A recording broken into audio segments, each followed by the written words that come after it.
யாருக்கு இருக்கு, யார் வந்தா நல்லா இருக்கும்னு நினைக்கிறீங்க? யார் வந்தா நல்லா இருக்கும்னு நினைக்கிறீங்க? என்ன சொல்றது? ஆண்ட ஆண்ட கட்சியும் பார்த்தாச்சு, இப்ப ஆள்ற கட்சியும் பார்த்தாச்சு. எல்லாருக்கும் ஒரே கான்செப்ட் தான், பணம் சம்பாதிக்கணும், ஊழல் பண்றாங்க, அவ்வளவுதான். அதை தாண்டி மாற்று அரசியல் யாரு கொண்டு வராங்களோ அவங்களுக்கு தான் சார் சப்போர்ட். அது வெளிப்பட சொல்ல முடியாது, இவங்க தான் நம்ம சப்போர்ட் பண்ண முடியும், அவங்க தான் சப்போர்ட் பண்ண முடியும்னு சொல்லிட்டு.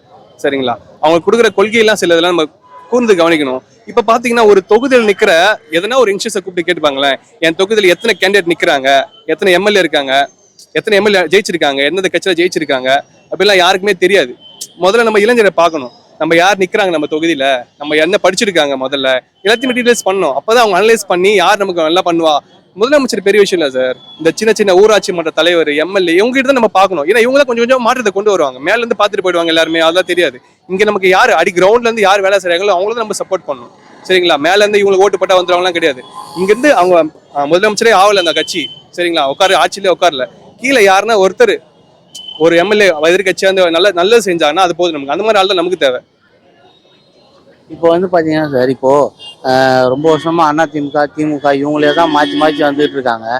அதுக்கான காரணம் என்ன சார்? வேற யாரையும் தேர்ந்தெடுக்க மாட்டாங்க மக்கள்.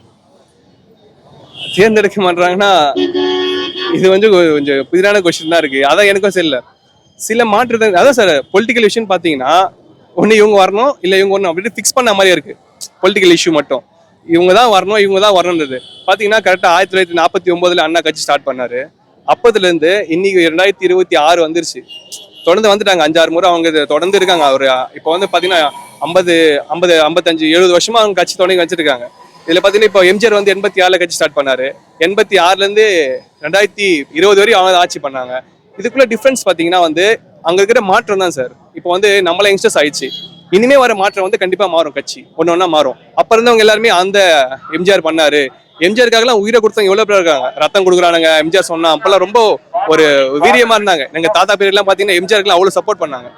கலைஞர் வந்து அவர் பார்த்துன அந்த தமிழ் அரசியல் வந்து ஒரு சிலருக்குலாம் ரொம்ப புரிதலா இருக்குது. தமிழ் அரசியல் பண்ணார் கலைஞர் வந்து ரொம்ப இன்னி வரை வீரமா இருக்கிற பசங்க அந்த தமிழ் போராட்டத்துக்குலாம் எவ்வளவு பேர் போராடினாங்க, நிறைய பேர்லாம் அதெல்லாம் பார்த்து தான் வந்தாங்க. அந்த மாதிரி இப்ப ஸ்டார்ட் ஆகணும்னு சொல்ல வரேன். அப்ப அவங்க காட்டின அந்த முன்னோடி அரசியல் வந்து இப்பவும் ஸ்டார்ட் ஆகணும். இப்ப ஸ்டார்ட் ஆனா மட்டும் தான் நிறைய யங்ஸ்டர்ஸ்க்கு வந்து திருப்பி ஃபாலோ பண்ணுவாங்க அரசியல் பத்தி. சில மாணவர்கள் வந்து அரசியல் என்னன்னே தெரியா போச்சு வாழ்க்கையில. அவங்களுக்கு வந்து நம்ம நல்ல வேலைக்கு போகணும், நல்லா சம்பாதிக்கணும், அது நம்ம லைஃப் செட்டில் ஆகணும், அதுக்கு அப்புறம் அரசியல் அவன் வந்தா நமக்கு என்ன டாக்ஸ் ஆனா நமக்கு எதுவுமே பிரச்சனையே கிடையாது. அதை வந்து புரிதல் கொண்டு வரணும். அதுதான் வந்து எம்ஜிஆரும் பண்ணாரு, கலைஞரும் பண்ணாரு, அண்ணாவும் பண்ணாரு, ஜெயலலிதாவும் பண்ணாங்க. அரசியல் ஈடுபாடு வந்து எல்லா மக்களுக்குள்ள இன்வால்வ்மெண்ட் பண்ணாங்க. அதுதான் அவங்க ஜெயிச்சதுக்கான காரணம். அதே மாதிரி இப்போ வர யங்ஸ்டர்ஸ் சீமான் இருக்கட்டும், விஜயா இருக்கட்டும், யாரா இருந்தாலும் இப்போ புதுசா கட்சி தொடங்குற எல்லாருமே வந்து இது மாதிரி ஒரு ஐடியாலஜி கொண்டு வந்தா கண்டிப்பா அடுத்தடுத்த மாற்றம் வந்து நிறைய வரும்னு நினைக்கிறேன் நான். எலெக்ஷன்ல யார் வந்தா நல்லா இருக்கும்னு நினைக்கிறீங்க? தேர்தல் பொறுத்த வரைக்கும் யாரு வந்து தமிழ்நாட்டுக்கு கரெக்டா பண்றாங்களோ அவங்களுக்கு கண்டிப்பா வந்து நம்ம முக்கியத்துவம் கொடுக்கணும். நிறைய பேர் சொல்றாங்க, நாங்க வந்தா இந்த அமௌண்ட் கொடுக்குறோம், நாங்க வந்தா இதை ஃப்ரீ பண்றோம், நாங்க வந்தா பொதுமக்களுக்கு இது பண்றோம்னு சொல்லிட்டு. தேர்தலில் வெற்றி பெற சிஎம் சீஃப் மினிஸ்டர் என்ன பண்ணணும்னா, இந்த தமிழ்நாட்டில் என்னென்ன குறைபாடுகள் அதை ஃபர்ஸ்ட் எடுத்து கரெக்டாக எடுத்து ஒழுங்காக பண்ணணும். ப்ளஸ் சிறுவர்கள் சிறுமிகள் அவங்களுக்கு எல்லாமே எடுத்து கரெக்டாக பண்ணணும். ப்ளஸ் நெக்ஸ்ட் என்ன விஷயம்னா பெண்களுக்கு வந்து இங்கே ரொம்ப ஒரு ரொம்ப கஷ்டப்பட்டு வெளியே போகிற ஒரு சூழ்நிலை வருது. ஸோ நெக்ஸ்ட் என்ன பண்ணணும்னா சிஎம், இது நம்ம எல்லாருக்குமே தெரிஞ்ச விஷயம், சீஃப் மினிஸ்டர் தான். அது மக்கள் தான் தேர்ந்தெடுக்கணும். மக்கள் வந்து நம்ம எழுத்தோடனே நம்ம சொல்லிட முடியாது. கண்டிப்பா ஒரு சூழ்நிலை வரும், யார் டிஎம்கேவா ஏடிஎம்கேவா, இப்போ கூட்டணியே பயங்கரமா உடையுது. ஸோ என்னோட முக்கியத்துவம் வந்து டிஎம்கேக்கு தான் நான் கொடுக்குறேன். ஸோ டிஎம்கேக்கு என்னோட சப்போர்ட். தேங்க்யூ.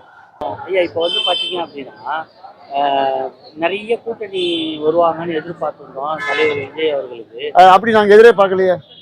வளைப்பு கொடுத்தோம், வரையா ஏன்னா கேட்காம அவர் சொல்லலையேன்னு சொல்லிடக்கூடாதுன்னு கொடுத்தோம். யாரும் வராமல் இருக்கு நல்லது. ஏன்னா சிங்கிளா நின்று ஜெயிச்சாதான் பெருமை. அப்போதான் அவர் கெப்பாசிட்டியை காமிக்க முடியும். தோக்கிறார் ஜெயிக்கிறார், அது அப்புறம். ஒரு சரித்திர வரலாற்றில் எந்த கூட்டணியினமும் ஒரு ஒரு தமிழன் தனியாக நின்னாங்கிற பேர் எங்களுக்கு கிடைச்ச போதும்.